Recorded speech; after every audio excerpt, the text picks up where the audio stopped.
friends, to this topic psychology introduction psychology मनोविज्ञान के अध्ययन की आवश्यकता need for study of psychology इस मानव जीवन में विभिन्न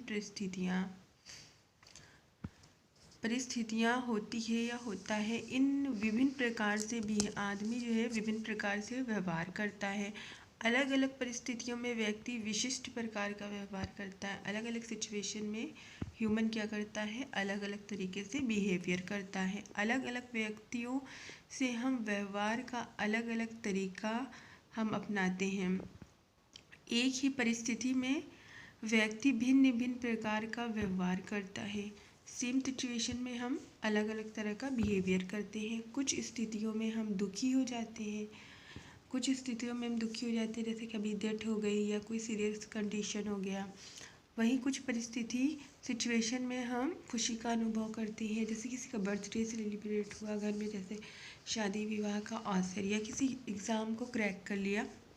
हम सभी में संयम तथा दूसरों को समझने की स्वाभाविक जिज्ञासा होती। क्या होती? एक इंसान जब दूसरे इंसान को देखता है तो उसके अंदर क्यूरियोसिटी होती है कि वो उसको समझने के लिए उसके अंदर जिज्ञासा होती है कि हम उसको जाने, वो कहाँ से आया है, क्या करता है, कैसा है, नाम क्या है, पता क्या है इत्यादि। हम स्वयं को व दूसरों को तभी समझ सकते हैं मानव की प्रकृति तथा व्यवहार को समझें। मानव का जो है उसको उसका नेचर समझें, उसका बिहेवियर समझें। मानव की प्रकृति तथा व्यवहार को ही साइकोलॉजी के माध्यम से समझा जा सकता है। प्रारंभ में मनोविज्ञान का अध्ययन दार्शनिक शास्त्र के अंतर्गत किया जा सकता है। समय के साथ इसकी अवधारणा या अर्थ में परिवर्तन आ गया। वर्तमान समय में मानव जीवन के विभिन्न कार्य क्षेत्रों जैसे कानून, व्यवसाय, सामाजिक कार्य, डॉक्टर व नर्सिंग आदि में मानव विज्ञान का ज्ञान उपयोगी व सहायक सिद्ध होता है।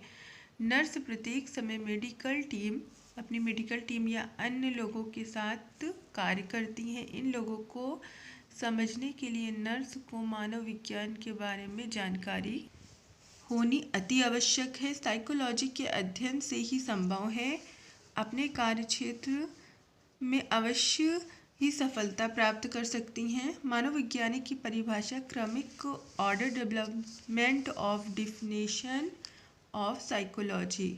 अरस्तु के अनुसार मनुष्य एक सामाजिक प्राणी। अरस्तु क्या है? हमारे साइंटिस्ट है।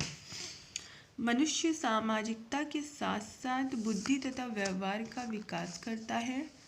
मनोविज्ञान ने अपने क्षेत्र तथा स्वरूप में गुणवत्ता तथा विकासात्मक परिवर्तन किए हैं। इन परिवर्तनों के साथ ही मनोविज्ञान की परिभाषा में बदलाव आया है। वह विकास के भिन्न भिन्न क्रमों से गुजरा है।